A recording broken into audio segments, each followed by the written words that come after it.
Hi, welcome to Satsang, everyone. Welcome to those online. Aren't we lucky to have 2 Satsangs within 48 hours? Saying that, this is the last Friday Satsang. We are moving to a Monday. There isn't another lunchtime Satsang this month. And for April, they will be from Mondays. All the details are on the website, www.helenhamilton.org. Just basic housekeeping for those in the room. Drinks an hour pound. Please pay for them because they do help for the running of Satsang. Satsang is free. We still have things to pay for to keep it going. Please have your phones on silent, not on vibrate. For everyone, Satsang consists of a talk by Helen, and then you'll be invited to ask questions. If you have a question online, we have had some emailed in. Please email them and they'll be asked at the next Satsang. Email is evolutionofspirit@gmail.com. Please wait to be invited to ask your question. We ask that you stay in the room and that there's no eating. After Satsang, we ask that we stay on topic. And could you ask your questions in Satsang rather than after Satsang so everyone can hear them and it will help everyone. There is a new thing which I mentioned last night on the website. It's an audio file and it's an interview with Helen where she talks about her own awakening, the issues that came up for her and how she dealt with them, what time she had with a teacher and how it worked for her. It's good reading. I'd highly recommend it. So please be aware, I know I've already said this, there isn't a Satsang at lunchtime next week. Just want to talk about the Dissolving the Ego course. It's proved really successful. We are running it in April and then it won't be on until September. It's a 4-week course. It's every Tuesday evening. You do not have to attend each session. There are 3 options. You can attend in person, you can attend online, and it is by video conferencing, so you can ask questions direct. It's not, for those who are listening online now, it's not the same as this. You are able to interact directly. If you aren't able to attend due to time zone or something that makes it inaccessible, you can listen to the recordings later and then send questions in. You get support via email for the duration of the course and a couple of weeks after. And it's a really, really good course. I'd highly recommend it. You can book online now, or you can, anyone, I think nearly everyone here's done it, you can book with me in the room.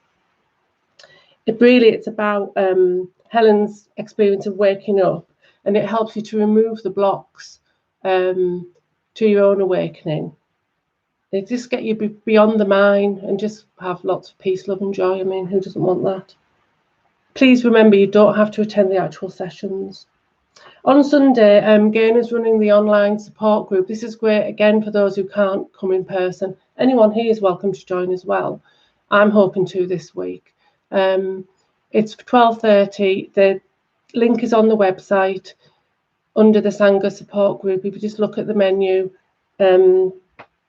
it's just for people to be able to talk about their own awakening. Again, we'll read a bit from one of Helen's books and that'll just spark interest and go from there. It's well worth it. If you're on your own struggling and feel like you haven't got any support, there's a support group there for you. I think that's it. Enjoy your satsang.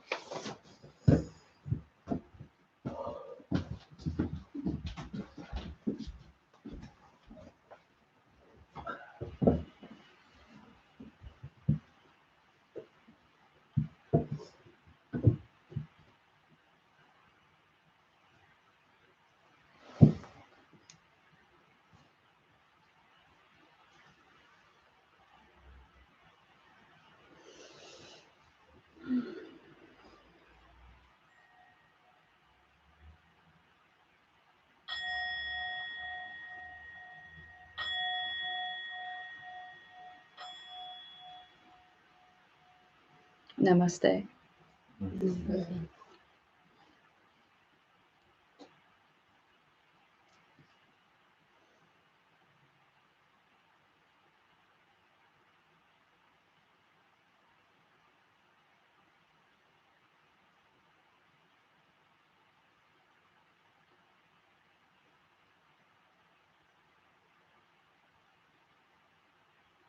And welcome to everyone online, everyone here, to the last Friday satsang, which is strange in itself.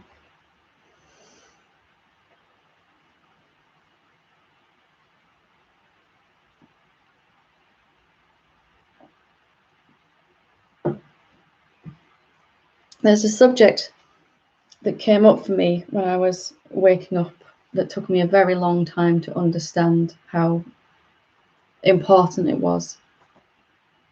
And it's really continuation from last night's satsang. But I remember reading about this word, and realizing it was vitally important, but not really being able to understand for a long time how important it actually is.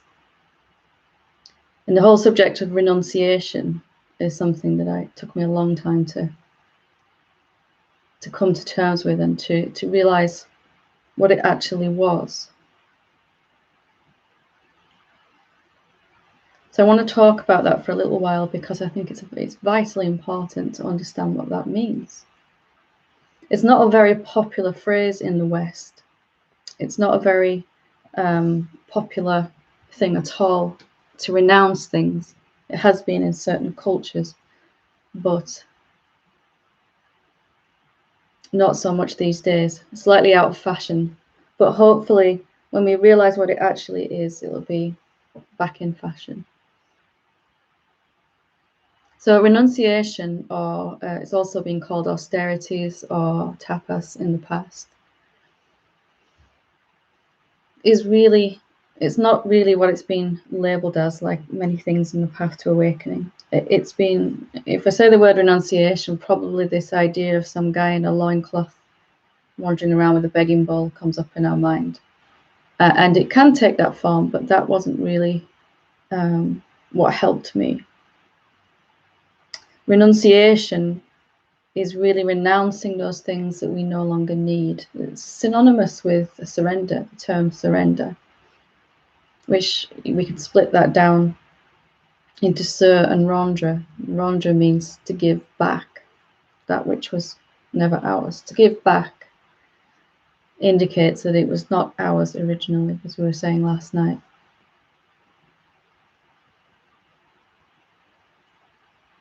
So what is the highest form of renunciation? Is it to give away our things, our possessions? Not really, not so much, because we can give all those away and live in an ashram, or at the top of a mountain, or in some forest somewhere, and still have our attachments up here going on to those things. Anyone who's ever been on silent retreat will have experienced that.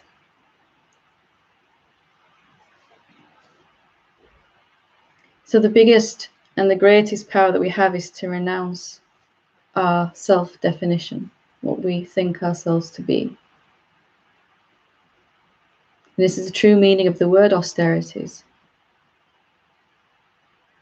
Or as Meister Eckhart so wonderfully phrased it, true spiritual poverty, complete absence of anything that I have, because I am that.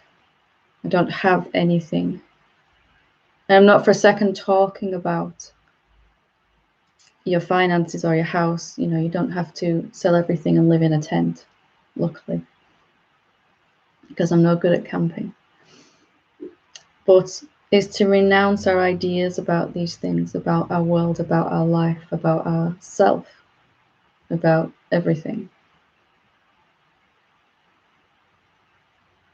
Because self-definition, holding on to ideas about what we are, is going to limit us. Self-definition, it may seem true while it's happening. I am this person, or, you know, I'm not good enough. I'm not quite there yet. I'm totally enlightened, or I'm totally unenlightened still. Not quite there yet. I don't have enough. I need to prove myself. I don't understand. I do understand. I'm almost there. I'm nearly there. I'm so far away from being there. Whatever definition we hold on to as ourself which of course includes all our definition of others, because it's happening within our own being, is going to limit us. And it really is an advertisement of what we're going to experience in the next few moments. If we hold on to this idea about ourselves, any idea at all, we're going to experience it over and over as if it were true. Why? Because you're not really a separate being. You're the infinite reality, the source of this universe, the source of everything. And yet you're not actually a thing. You have infinite power. Even more true, you are the infinite power. Any thought that you play with becomes a very real and very lived experience.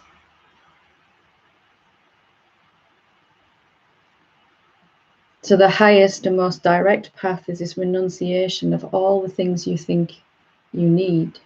Renunciation of the thought itself becomes the most powerful tool to peace.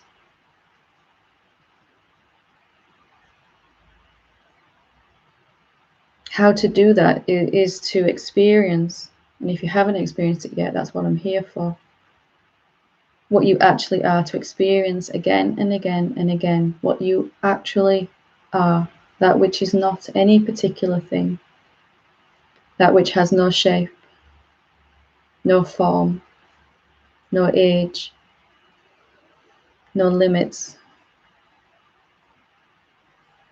that which needs nothing and wants nothing, has no agenda at all. It just is. Right now, all you know for certain is that you are. Everything else after that is self-definition. Everything else is unprovable. It's either referring to your body or your mind or your experiences. So on the one hand, seeing what is true and being what is true is going to make it easier to renounce these beliefs. And renouncing these beliefs is going to make it easier to see and be what you are. You can't separate those two. Just because you've had countless experiences of never being quite good enough doesn't mean it was ever actually true. Ever. Just because you've been trying to wake up for a very long time doesn't mean that you ever actually did need to wake up. You are that awakeness itself already. The recognition happens to the mind and the body. So at first this renunciation feels very dangerous. We feel like we may be losing some self-definition that we need. Sometimes, who am I going to be without my ideas about myself?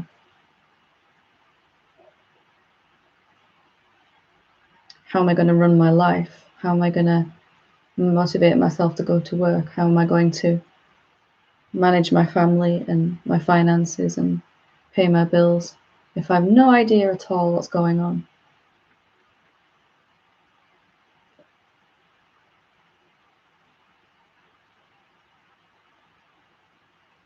But you'll find, just like with everything that you've let go of, the more that you let go of your self-definition, the more you actually don't know anything in any moment,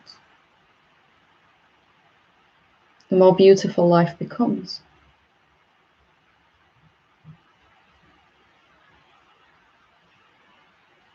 So renunciation is really only of our holding on to what we think is true just because we keep experiencing. And once we clearly come to recognize that we're experiencing it because we're unconsciously creating it, unconsciously using this infinite power to experience illusion again and again, then it's easy to let go of. When it's not easy to let go of these ideas about ourselves, it's because we haven't seen that the belief comes first and then the experience. We're still trying to do it the other way around. We're still trying to allow our experiences to define what I believe about ourselves.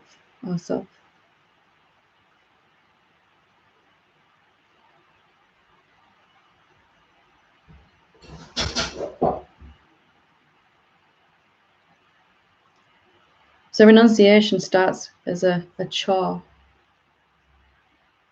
How can I really let go of this idea that there's somewhere else for me to go if I don't feel peaceful?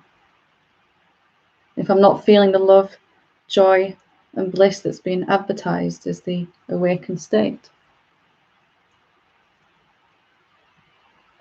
Well, it's really to realize that there's no way possible to feel that until you let go of this belief that you need something or that you want something. As the infinite reality of all there is, you are going to live everything that you hold on to. Just like clear white light, when it's reflected through a prism of glass, becomes all these different rainbow colors. You, infinite unmanifest self, will experience yourself as all these thoughts, emotions, and experiences when you shine through a body. Until you see that that doesn't have to happen, that you can just be there without these thoughts. It doesn't make any sense to complain that the world looks green once you've seen that you're wearing green glasses, you know. You eventually just have to take them off and see what life looks like without any definition.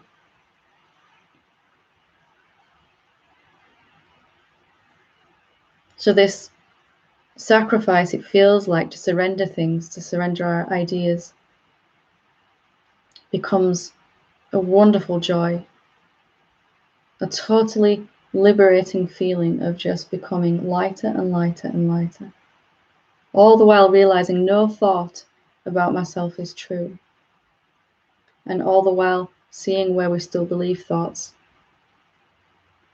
and therefore keep experiencing them.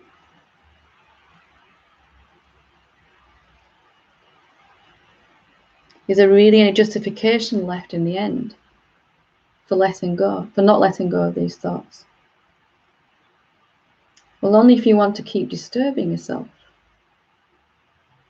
And the reason that you're here right now listening is because you've probably had enough of being limited, feeling a lack, feeling need, feeling want, that never quite gets fulfilled from that place of being a separate being.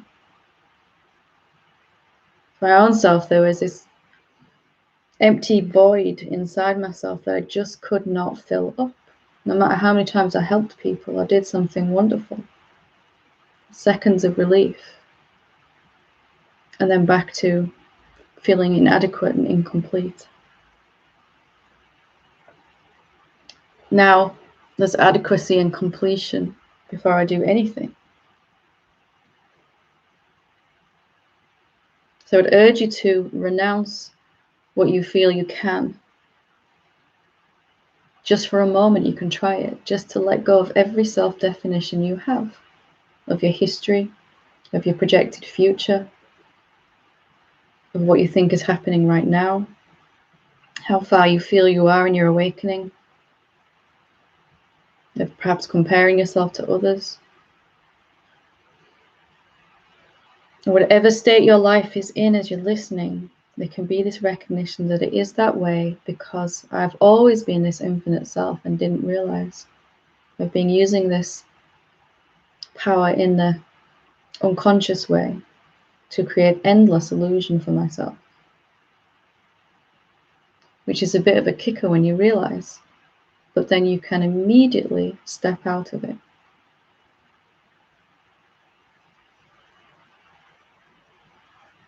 What is it like to renounce everything in this moment? To not know anything, to have no definition at all of what you are, of what everyone else is, of what the world is, of what's going to happen, of what has happened.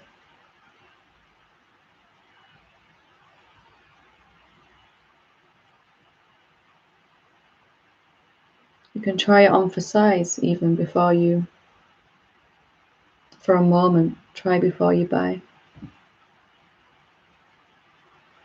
You'll come to love the idea of letting go of even more. Even all this really that I'm saying isn't true, because you're already empty and thoughtless, mindless.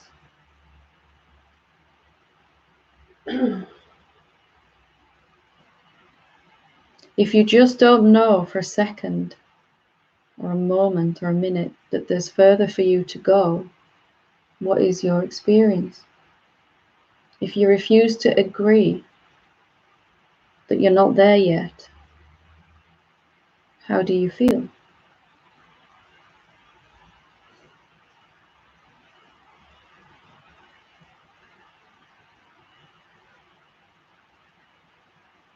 It's pretty much the best that any human being can feel, and it will always be getting better.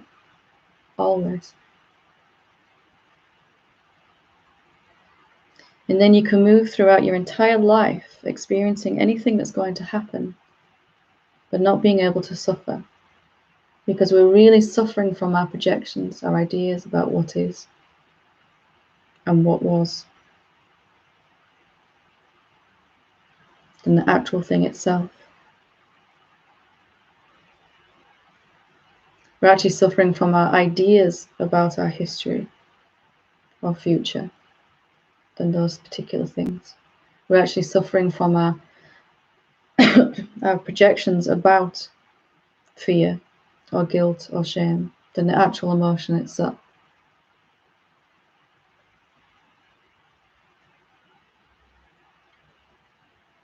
Renunciation becomes this wonderful letting go of any ability at all to limit yourself, and then to experience life from the fullness that is actually here. Anything at all that we feel we need as the infinite self is going to pervade our entire experience. Even if we feel we need to wake up out of it, we're going to need more time, more clarity, more money, more freedom, more energy, more patience, more compassion. It will pervade all of our mind, our emotions, our physical body, our world in general.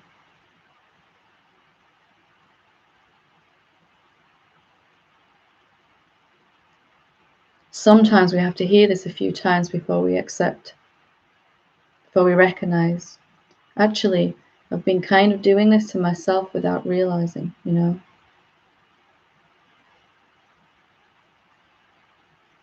When I realized that for myself, it was wonderfully embarrassing and humiliating, but also completely liberating, because I could finally just stop it and rest as my actual self. Just to know with utter conviction I've never actually been lacking at all. It was only in my head that I was never quite good enough, and that the rest of the cosmos had no choice but to agree with that idea I held about myself, because I am the infinite one, thinking it's a human being. If you're really understanding what I'm saying, you can just step out of it all right now in this moment. And yes, you're probably going to step back in a few times. You know, the hokey cokey. But how you feel when you're empty of self-definition of concepts will begin to become kind of addictive. And that's a wonderful thing. So much so that the very next moment you pick up some self-definition, it will feel way too small. And you remember and you'll drop it. This is what freedom really means. Freedom from knowing anything. And yet all this stuff appears here if you need it. You're not going to suddenly forget your own name or how old your body is or any of that stuff, you know. But you're not carrying everything around about yourself in these invisible backpacks that are weighing us down.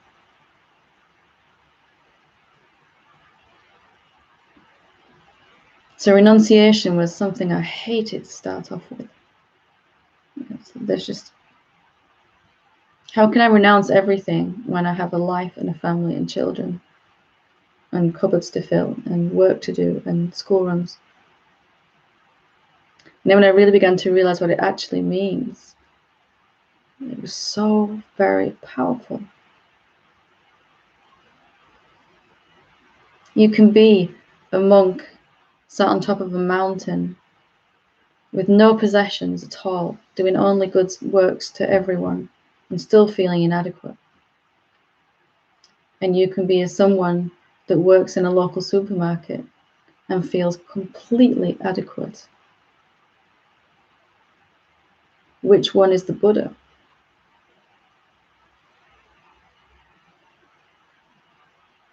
Another trick question, by the way.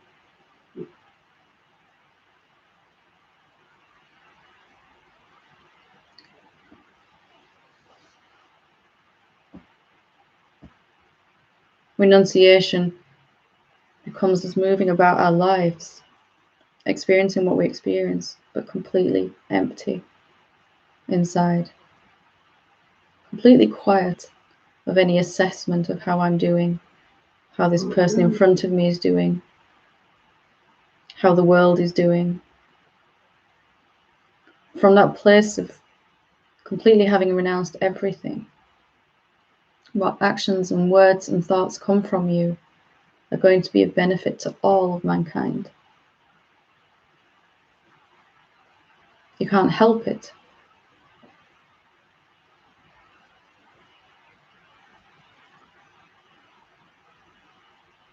And even if you don't say or do anything, your very presence will be uplifting the world.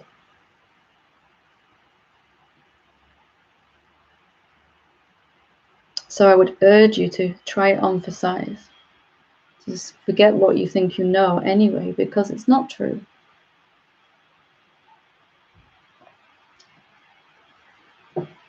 It seemed to be true because we've experienced it many, many times. Because we're being put in the cart before the horse.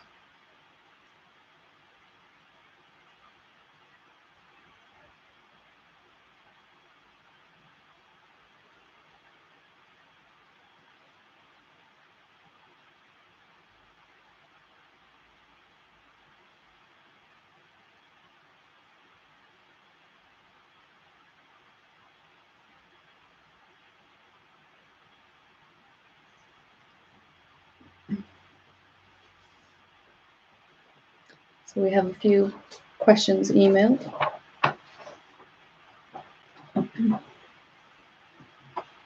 First one says, "Hi Helen, when and how did you realize that you were or could become a teacher of self-realisation? Plus, how do you avoid getting emotionally involved with students' progress and issues?" Well, first thing to say is I didn't avoid it for a very long time. It was an interesting journey in itself and a whole other conversation. When and how did you realize that you were or could be the teacher of self-realisation? I don't think I ever actually, it just started happening. And actually, as Maggie was saying, there is an audio now on the audios page of the website, or biography page of my website, that explains this, my own awakening journey more. It really began, just very briefly, I began teaching law of attraction, helping people master law of attraction. And it became very clear to me that there were people that did everything they were supposed to do, you know, and I discovered this secret book by this point, you know, it's supposed to be the answer to everything. And everyone around me took this book, The Secret, and just manifesting money like it was going out of fashion, you know.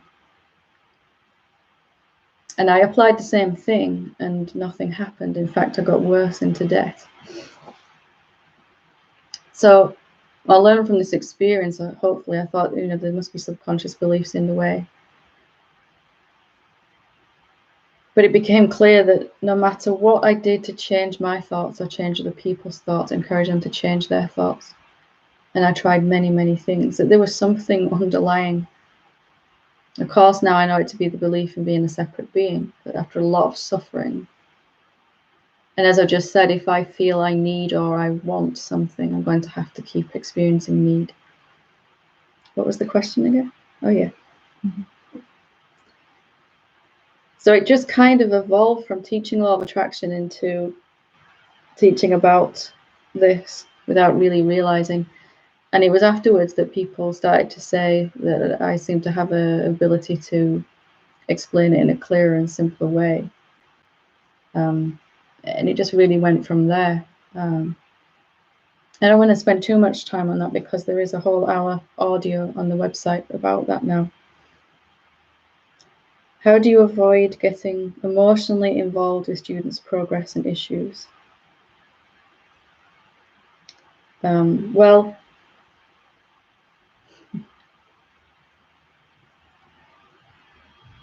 it's really because I don't see a student. I don't see someone different than me. I don't see a person asking a question. I don't see anything other than myself, the self, wherever I look now. And that has been recognized in this body and mind with utter conviction again and again and again, until I am so sure of what I am, that I am everywhere. And that there is nothing that is outside of me. And that no matter which human body is sitting in front of me, asking a question, that they're not really a human being. And that they're not really suffering, even though they are convinced that they are. And of course, love and compassion means you would never actually just say to that person, you're not really, this problem isn't real, you know. But and also from love and compassion, you can remember how convincing it felt when you were lost in it yourself. You remember how real it seemed. You remember how vivid and unending the suffering seemed. But it's only from the place of truth, where I know that you don't actually need anything, that I can be of use to you, to point that out. I can't believe anymore that anyone needs to wake up even. I'm not doing satsang to try and help people wake up, which sounds like a weird thing to say. It's really to help myself in other bodies continue to recognize itself, what it already is and has always been. It's really my own awakening continuing in other human bodies and minds. And there is no need or want for me to get caught up in. If I needed someone to wake up or wanted someone to wake up, which I have done many times in the past, it came back to bite me, you know. I began to realize if I need someone to wake up, then I'm going to have to keep needing and not actually getting, as we were just saying. And I'm also losing my power to help you from that place because I've separated myself from you in my experience. So there's no difference from where I'm looking between someone having a massive epiphany right now in this moment, coming out of illusion, and someone just going, I just don't get this. I don't get it. And I'm in a lot of pain. I know what you are, and I know you're not making any progress, and I know when you've had enough, you'll come out of it. It may sound cold, but there's no way I can help you come out of your dream if I agree that your dream is real at all. It's just not going to work, is it? Everyone else is going to agree that your dream is real. Well, at least everyone that hasn't already come out of it.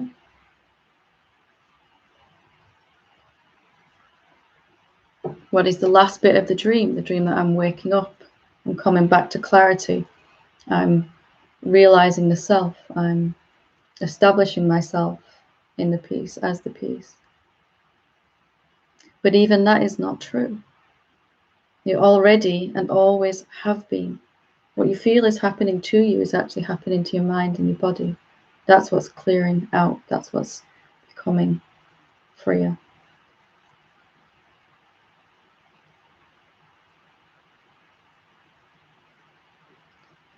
I did used to believe that I did need to help people wake up, and it was exhausting.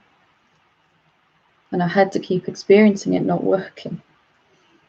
Very, very literally. Instead, coming from that energy field where there's nothing that I need from you at all, not even this, even, gives us the best possible chance for epiphanies to happen and recognition to happen.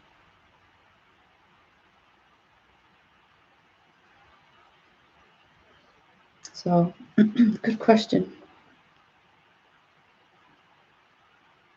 It was a hard one lesson, that one, because I so desperately wanted to share what I'd seen.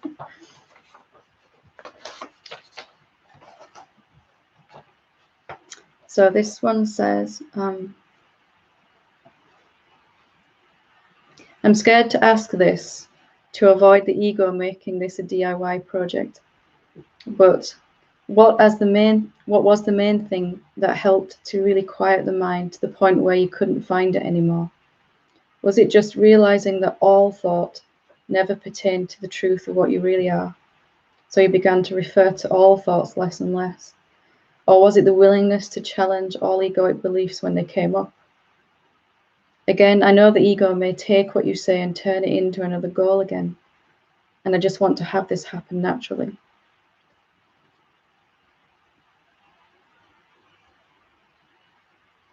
So that's a really good question. So firstly, if you're aware that your ego might take this and make it into a DIY project, you're kind of already out of it or coming out of it. You know, there's very few people that can actually just sit in satsang and listen without trying to do something with what you hear, you know, as we all do for such a long time. Right, that satsang was amazing. I'm going to go home now and really apply, you know, which is what we all do. But what if the listening itself was enough? You know, what if that was the trick?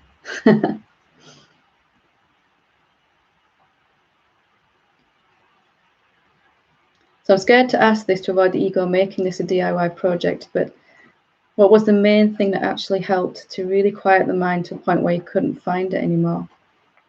Was it just realizing that all thought never pertained to the truth of what you really are? Well, yes, as we were saying before, there isn't any thought that I realized was true. And it took me a good long time to come to terms with that. You know, there's nothing wrong with thought. You know, there's nothing wrong with thought. I have to say that. But trying to use thought to define yourself is not really going to work when you're ready to come out of it. So just seeing that there wasn't anything that was true about myself or anyone or anything ever, and, you know, moving into the future, seeing that enough times, the impact of that was automatically bringing some distance between myself and my mind. And then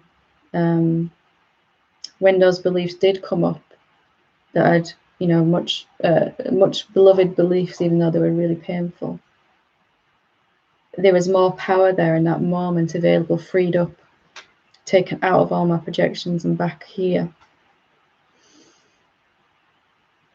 to be able to look at that and go, that's not really so. Even if something really, really thought in that moment inside me that it really was so, there is nothing that actually is so as the underlying knowingness. There is no thought that can define me. So as that gets deeper, as you said, was it realizing that all thoughts never pertained to the truth of what you really are? And you began to refer to all thoughts less and less, yes. Or was it the willingness to challenge all egoic beliefs when they came up? Well, they're really the same thing, aren't they? The more you see no thought applies to you, the more willing you're going to be to question a thought rather than just blindly accept it.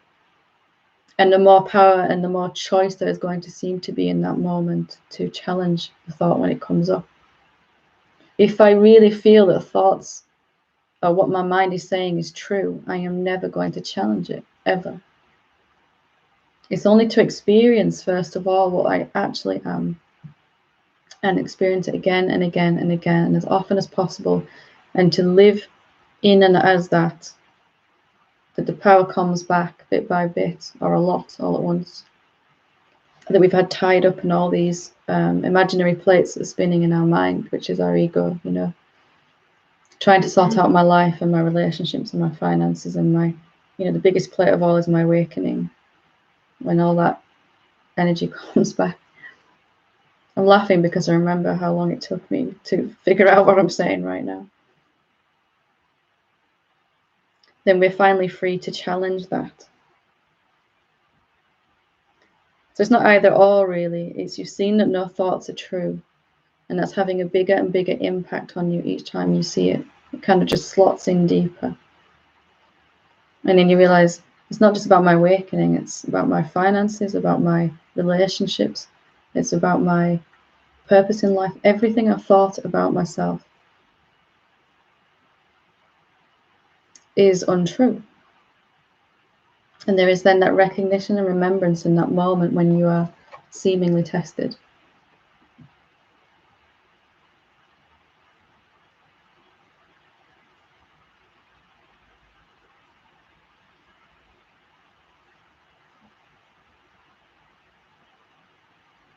And I just want to have this happen naturally. I know the ego may take what you say and turn it into another goal again. Well, it probably will, and it's fine, but it doesn't have to affect you, does it? You just leave it to do its thing. Just let it have its agenda, and it's trying to get some awareness. And also you can just be yourself more and more. You know, more and more you can just rest as what you've seen yourself to be.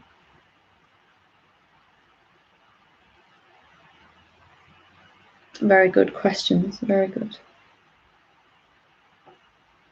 I just want to have this happen naturally. It will. It is already. Even to ask a question such as this, you're already most of the way out of delusion. And you've already fallen out of love with being a DIY project. You don't want that anymore, you know? You want to be already complete, not getting somewhere.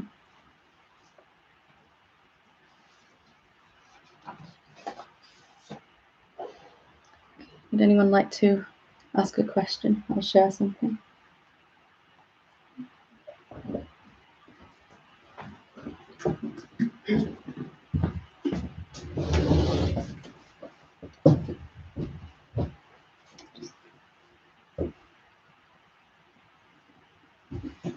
Yeah, sorry. Nothing much is bothering me now. I'm able to recognise that it doesn't affect me. But if something comes up repeatedly, I would look at it more. Yeah. Because this isn't an actual issue, it's just a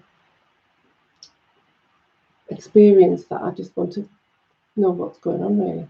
For quite a while, I've recognised that whether I'm walking around doing my shopping or asleep in my bed, that there isn't any difference. Mm-hmm. And I have had, it's very hard to phrase this, I've had experience of knowing, being aware of myself asleep.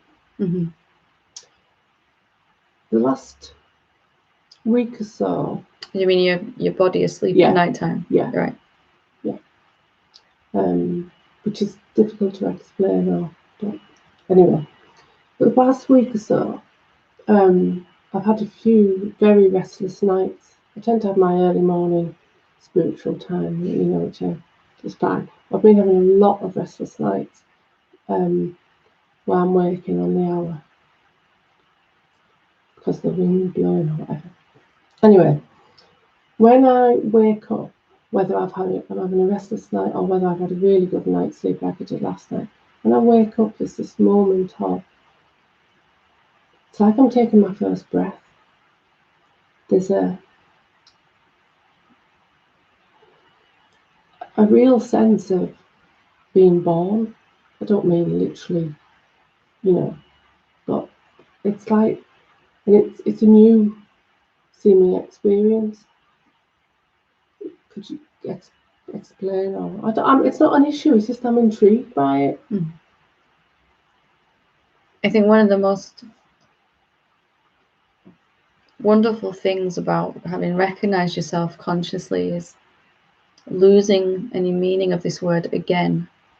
You know, just letting go of the word.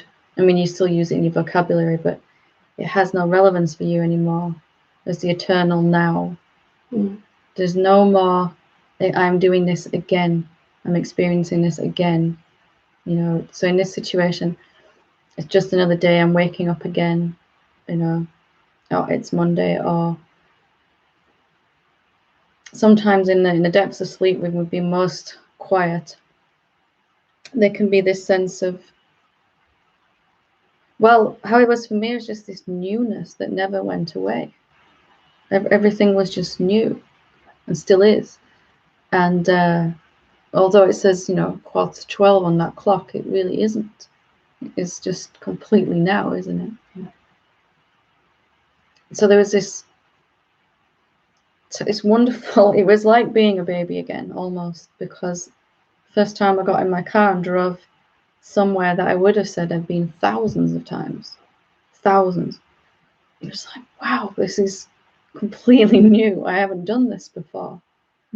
There's no capacity to feel I'm doing it again, which comes with thoughts and memory and history and time. But the timeless one that you are is always present now.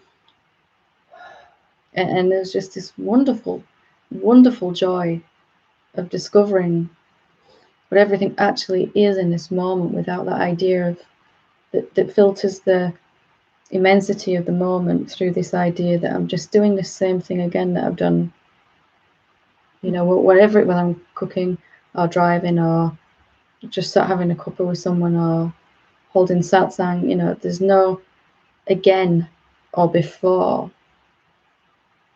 or next or last. You know, it's just all wonderfully immediately now, and it's so alive.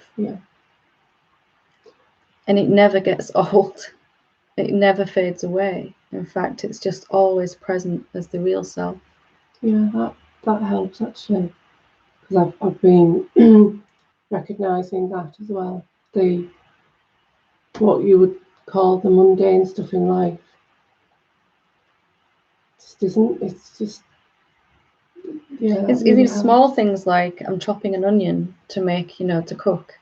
It's like I've never done this before, but it's not from it's childlike, but it isn't childish. It's not. No, it's not like now I've got to go and read up again how to chop an onion because I can't remember. The hands know what to do, but inside there's nothing that remembers ever chopping an onion, and it's a wonderful experience.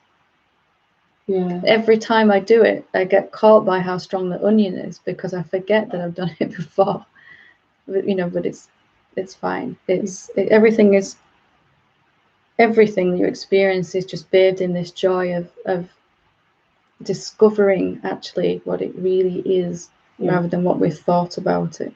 And you really get to see just how much thoughts or experiencing life through mind has diminished the aliveness and the intensity of the moment and the vibrancy of everything when you've got no idea what it is.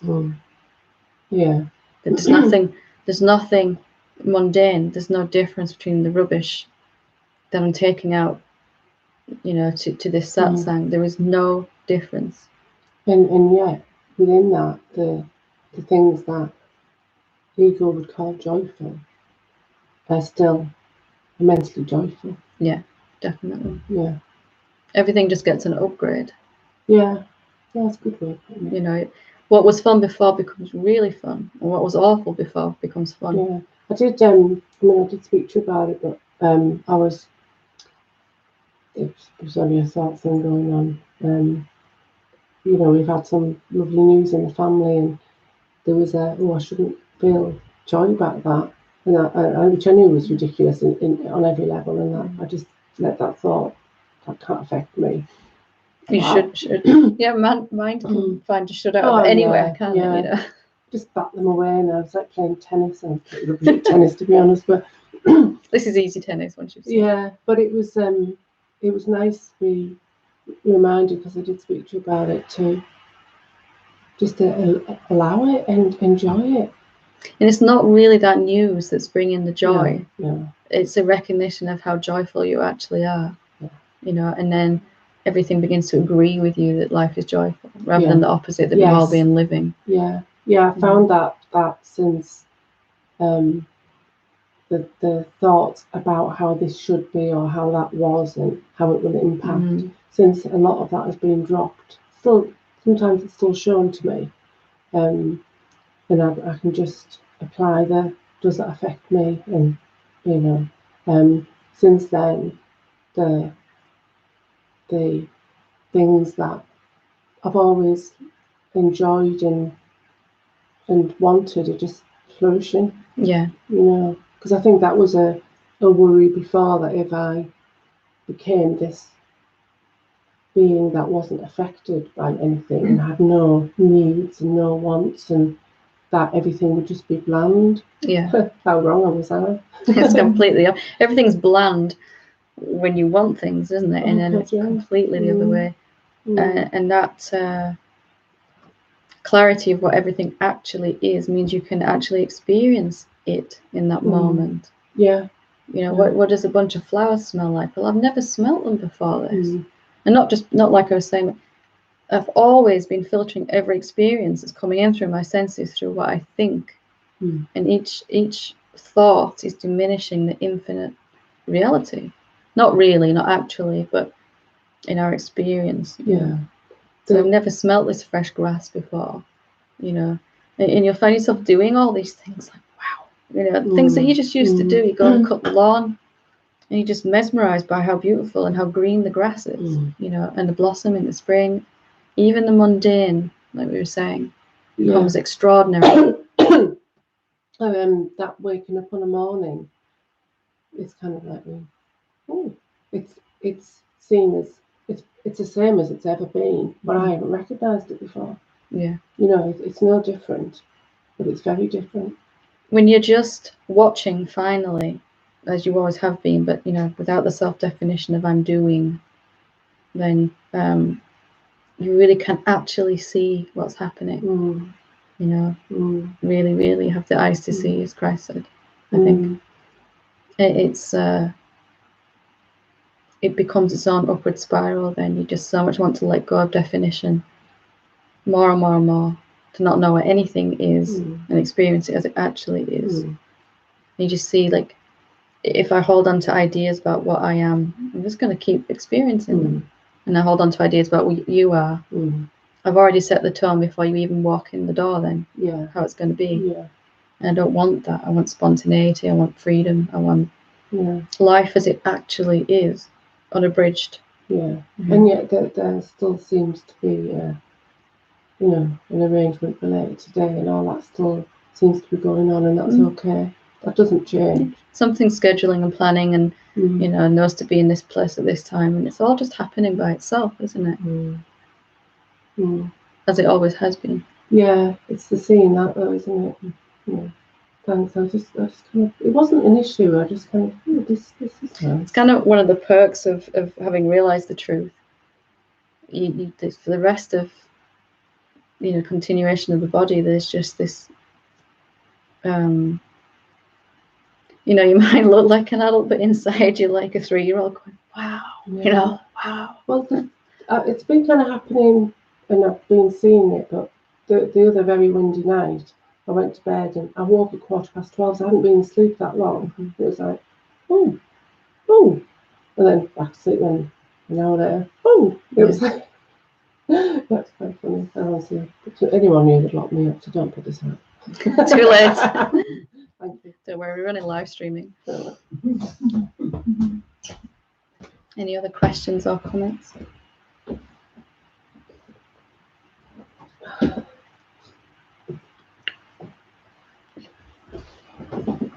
Come to you next, Rich.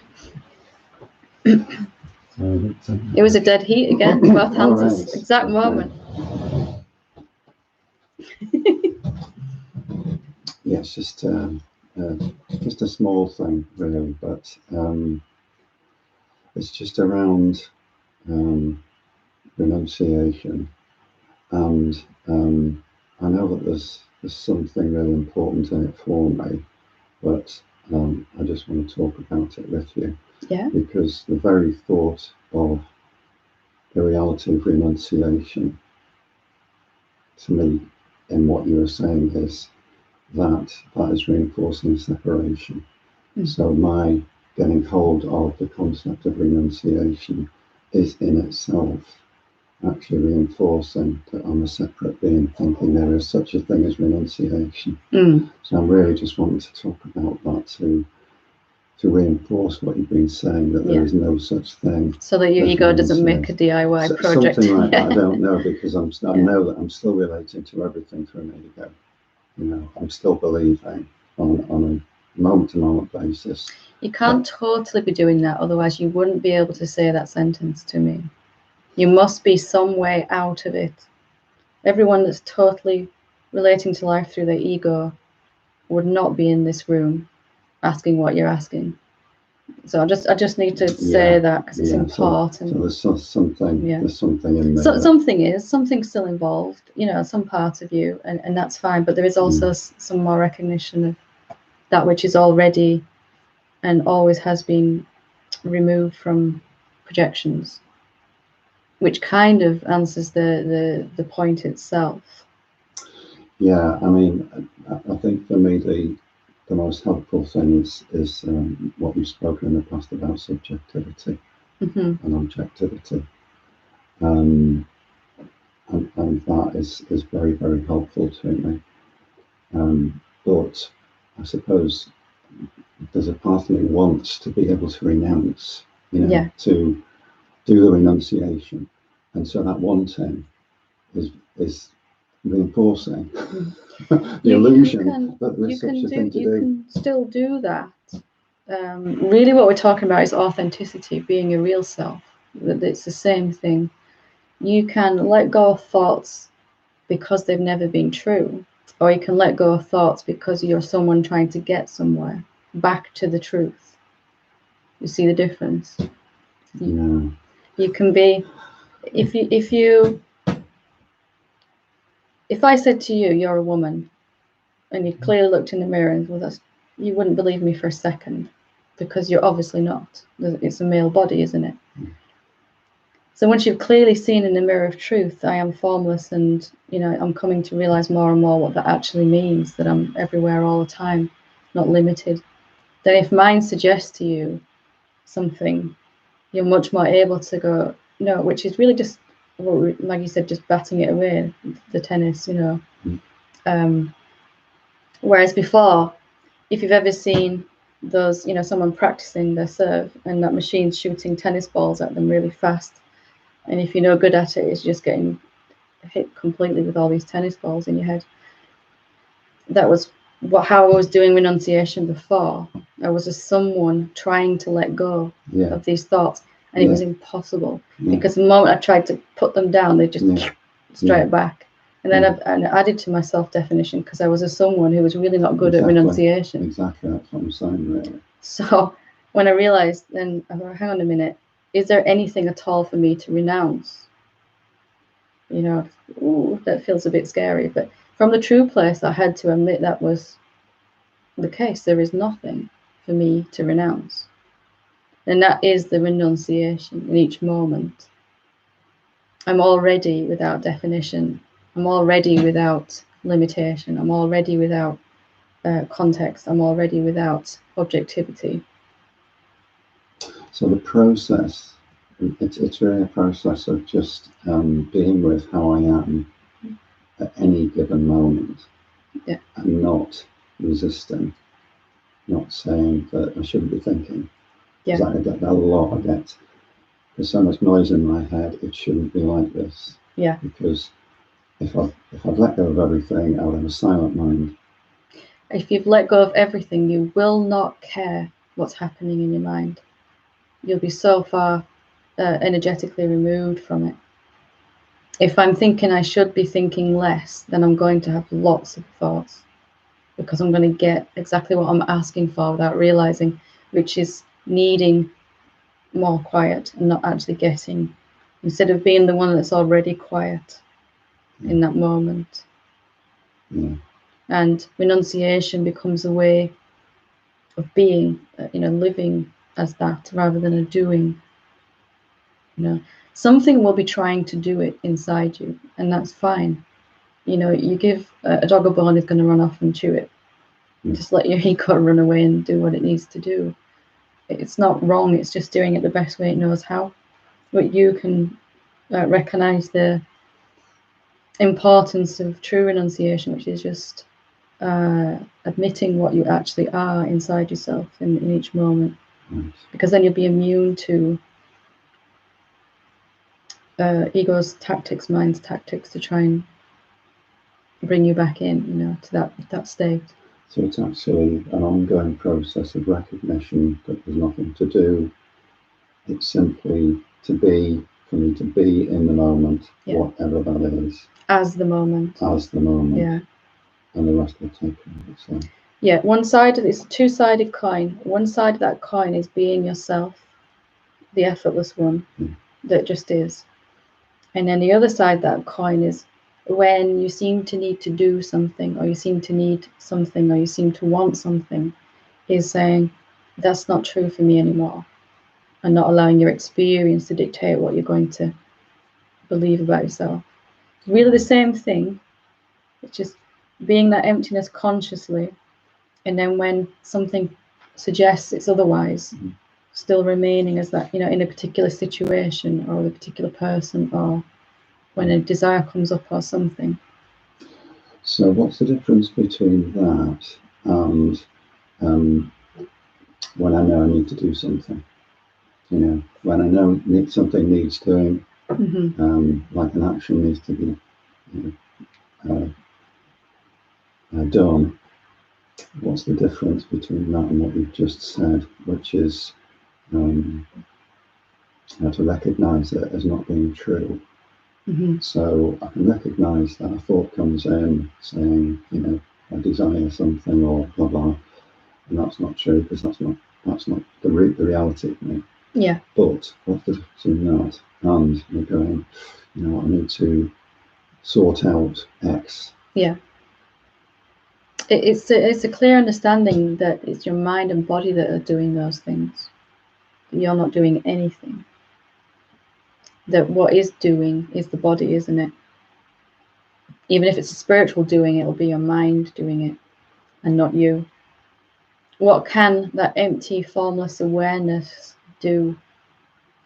Is it transcending anything? Is it letting go of anything? Does it have a list of things it needs to do before it's awake, even? So even to see what is doing then, it's the intellect or it's the mind, whatever you want to call it, the discernment process that's happening. Even that, as glorious as it is not actually affecting the real self, which is the paradox of awakening. Without this human body and mind, there isn't a need for discernment or waking up. When the body and mind appear, there seems to be some identification and then a pulling back out of that identification and a coming back to clarity. But all of that is watched from what you really are, that isn't doing anything. And whether I think I'm going to go dig the garden or I'm going to contemplate this idea that I keep having stickiness with, and to try to undo the stickiness, is it really me that's doing that if I'm just the witness? Something is contemplating, and that is necessary. I'm not saying just let all that go, but recognizing even that and epiphanies that come from it, and the suffering and the resistance, all of that is just happening in front of you and not to you or by you. It really, at some point, it really starts to hit home that you're not doing anything. And at the same time, you're kind of doing this whole universe, but not through any effort. You're just appearing, you're the unmanifest self, and then you're appearing in the manifestation this moment as some contemplation or as a meditation. but no meditator or contemplator. Clear as mud. Yeah. We all want to still pick up the doingness in areas where we feel it's really important. So like contemplating, is this belief true? Or staying with the question that's being given to work out. But even that is happening just spontaneously, rather than someone doing it. Okay. Does that help? It does. Good. Lovely. Rich?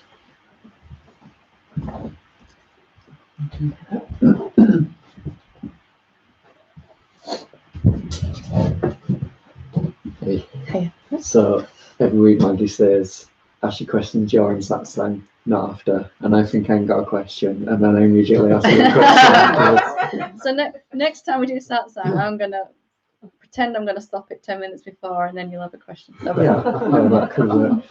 So it's one question, but it could become about 3 or 4. My mind's been busy since then. So totally forgotten. So I come here and I listen, and as usual, like most things in my life, I'm kind of, what I've been doing is building bricks of knowledge until eventually I've got a house of realization which I can then live in. But I'm that's the way you describe that. That's so learning. Yeah. But that time I think I'm learning that that's never going to happen ever.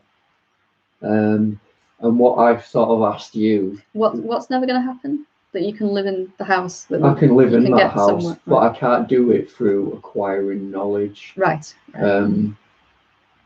Yeah. So when I come here and I'm listening and I'm trying to build more knowledge structures, if you like, that's just, there's no point doing that. If I was completely ignorant of all this stuff, then fine, I need to build some knowledge, or otherwise there's too much resistance. But I feel I've got enough knowledge now. I can listen to spiritual teachers, and I know what I'm going to say before I say it, and I don't feel any resistance in that way. So should I just be listening like you might listen to a song? Yeah. Or listen to music and just like listen as if I'm going to say something really important, and also that nothing I say is going to help. Right. So Right. Is that an oxymoron? Yeah. It's a paradox, isn't it? We sit through all these satsangs and then we realize that we knew it all anyway, in a way. We've come so far on this journey and ended up right back where we started, and actually not gone anywhere. Yeah. But to address what you were saying, we all have lots of ideas about ourselves that we're a separate human being, and that is so entrenched within us that some knowledge at first, to an antidote, a medicine to undo that, is useful. So you might replace all of that with the concept, I am the formless reality, to kind of, or I'm not separate, I'm unlimited, whatever, I'm the awareness. And that feels so much better than I'm a separate limited human being for a while, and it'll help lift you out of it's kind of the highest thought you can have. But eventually even that, anything else you pile on top of that is just going to be, you'll have this 90 million story igloo that you finally, and you can only, there's nowhere, there's so many bricks that it's too heavy, it falls down on itself. You see what I mean? Yeah, well, I'm noticing spirituality, there's so many paradoxes that you can learn one thing and then the next day you can learn completely the opposite even thing, in which the same is also satsang. true. Yeah. I'll say you're not doing anything. Next moment I'll say don't do that anymore. Are you doing everything? Yeah. You aren't anything. Actually, you're everything. So eventually, there's a letting go of the need to understand what someone is saying. Even the need to understand how to do it. All of that is just dropping away, and it's more and more just a being, which is just listening, isn't it? By itself, it's just the awareness is just aware. What's it like to listen as the awareness?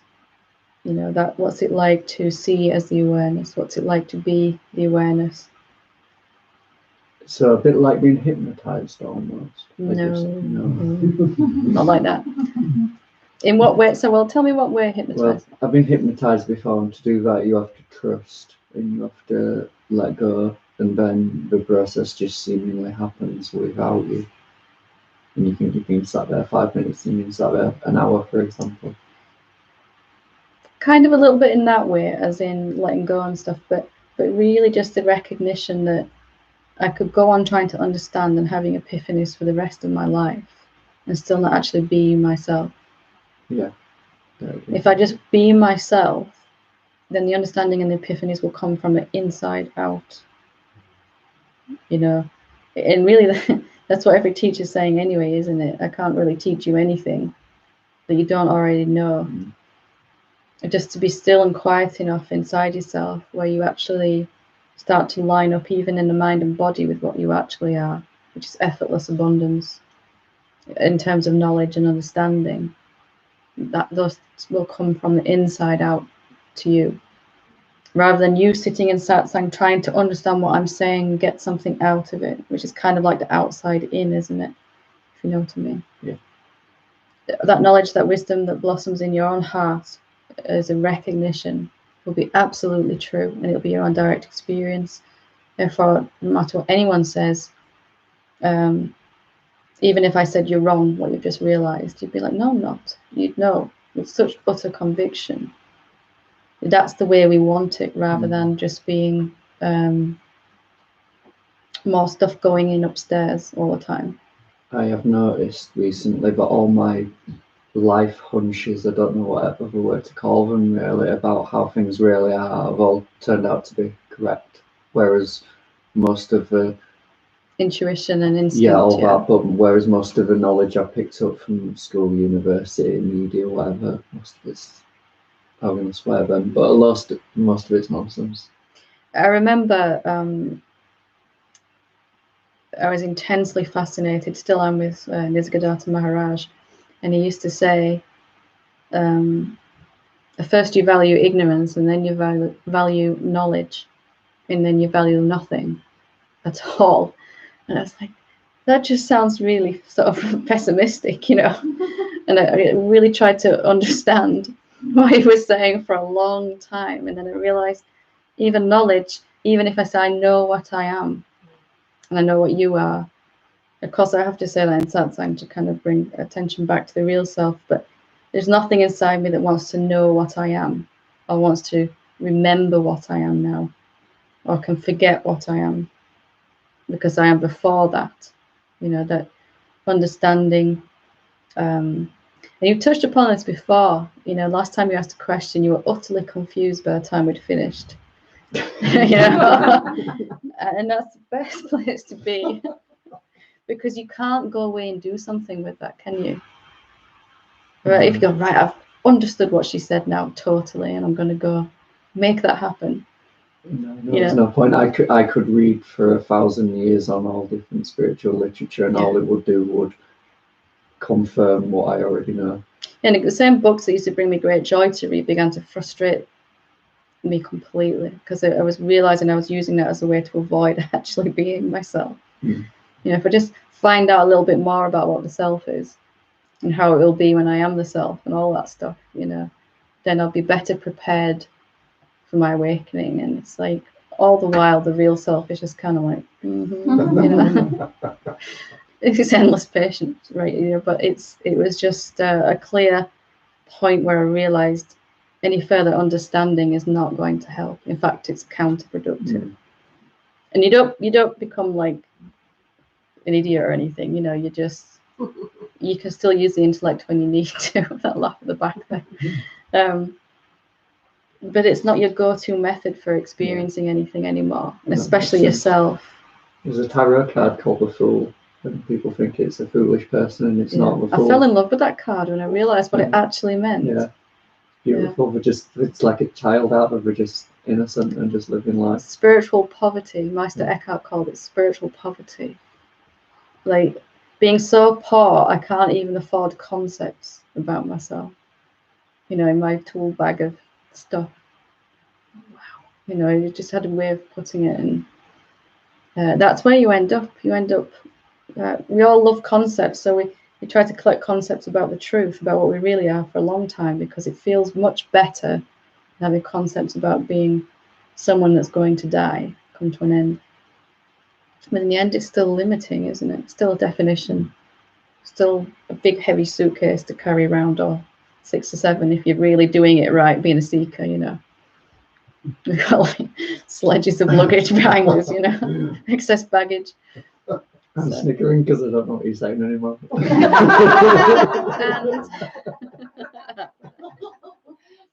look how much easier that's happening. What I do know is that, because I've experienced it before, that it's because I'm sat with you and I'm drinking from you almost, but I have experienced drinking from myself before. When are you not sat with me? Oh, never. Really, when are you not sat with me? Never. And you know, it may look like I know loads of stuff and all this is coming from up here, but I'm empty inside. Empty of everything, out of respect for what comes out, you know, what life is like as that. And right now, there's no need to understand anything I'm saying, is there? No, it doesn't matter, does it? No. You just are, and you're happy like this. Yeah, if you don't listen to the thought that you should understand what I'm saying. Good. It feels childlike. It's free. It's really nice. It's innocent. But with the adult wisdom, you know, you're not going to run into the middle of the road going, oh, look at that. And then, it's really, really nice feeling. You've got the maturity of the adult body and brain, with the childlike innocence. Basically, like, did you ever have it when you were a little kid and you were like, I can't wait to be grown up and do all that mad stuff? And then spend the rest of my life trying to get back there. Yeah? Well, but you get to be grown up and you have all that grown up nonsense that comes with being grown up. Yeah. But it's like being a child, but with grown up powers. Childlike, but not childish in a way. Yeah, I know exactly what you mean. Innocence, openness, a wonderful vulnerability that isn't a bad thing. You know, actually open directly to experience and discover. And there's no higher way for a human being to move around this planet, or your human body to move around this planet. Like we were just saying, everything's new right now, isn't it? There's a feeling you've never sat here before. Yeah, it's really funny. Yeah. And all of life can be. Out of me. Yeah. Say again. Like someone wants to burst out of me. What wants to burst out of you? I don't know. Some sort of happiness. I'm holding it back best I can. You don't need to hold it back. It's wonderful. It's worth just taking a second to recognize what's happening right now to you. Something just dropped it, right? I'm just done with that. I feel one foot in, one foot out. Yeah, and that's fine. And even that doesn't apply to you. Are you half the awareness and half a human being? No, but I'm half getting them good feelings, and half of me is still all the old human. I've got 40 years worth of baggage and all the rest of it, and I can literally something inside is pushing a big red panic button. Danger, no problems here, danger. You know, you're getting a little too happy here now, you know. But that's fine. You'll just notice that going on for a little while.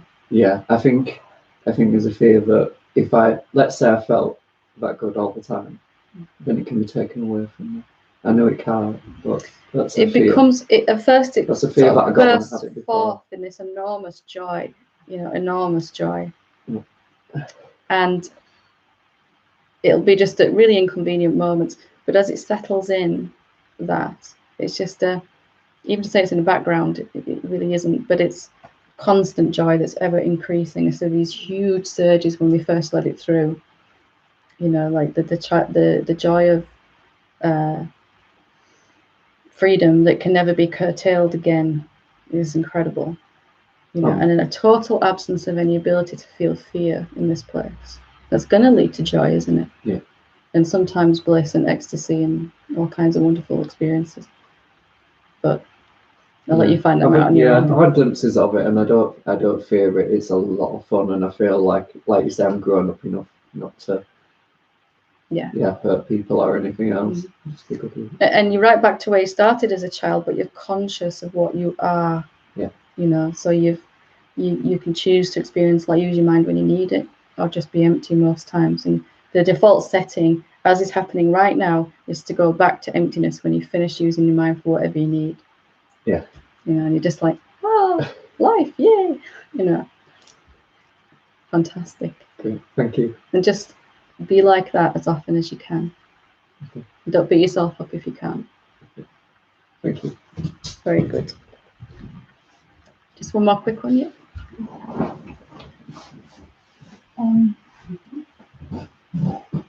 Just grinning like a Cheshire cat now.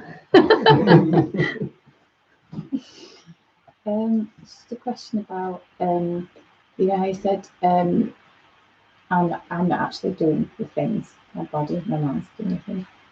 So at university I tend to procrastinate, and I've been doing the thing of it'll just happen when I need to do the work, it'll just happen. Yeah. And then the deadline gets closer and closer, and it's still not happened yet, sort of thing. So then I can end up panicking because I think, well, it's not happening. Why doesn't my body just Have you ever actually been late with an assignment? Or I get extensions. so have you ever actually got into trouble by being late? My work. Mm. No. So what you're worrying about has never actually occurred. No, but I had a lot of stress getting it finished. But what you're worrying about has never actually occurred. If I'm not the doer and I'm kind of watching my body and I'm supposed to get this assignment or whatever done and submitted by this deadline, and it doesn't seem to be happening, am I going to should or shouldn't myself in that moment? And the less I should or shouldn't myself in that moment, the faster it will get done.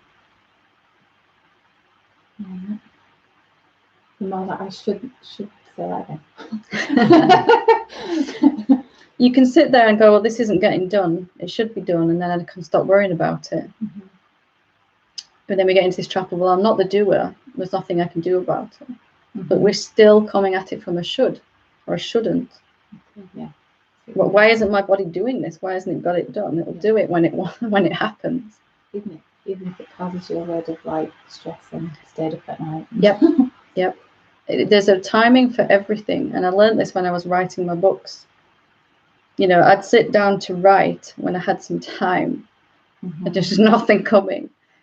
And then I'm in the middle of Tesco's, you know, doing my weekly shop or whatever. And there's all this suddenly stuff coming to write. And why is, you know, shouldn't be this way. And then eventually when I realized how it actually works, I just thought, right, if there's a book that wants to come, I'm just going to free up my time as much as I can in the next few months, so that I have more time to do it when I want to. You know, when it actually, yeah, it'll happen when it happens. And just because there is no doer doesn't mean it won't get done. When there really is no doer, then all of life is happening spontaneously anyway, and that's recognized, and it will come at the appropriate time. So is there a reason why I leave it to last minute? Or my body leaves it? It's a manifestation. You remember when we had the one-to-one, we were talking about need? Yeah. It's a manifestation of the need. It'll be affecting all areas of I need to get this done and never actually get it done because you're asking to need. Yeah.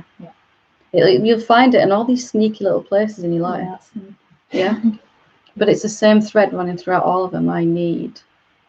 The universe goes, right, you know, because you are the universe. The universe has to agree that you need more sleep, more homework done, more homework done on time. You know, it'll just find all these ways to agree. It has to. It has to, because you're the infinite self. Which is why I really can't need you to wake up. Yeah. Yeah. I goes south very quickly. Does that help? Yeah. Lovely. Fantastic. Thank you. Thank you very much for today.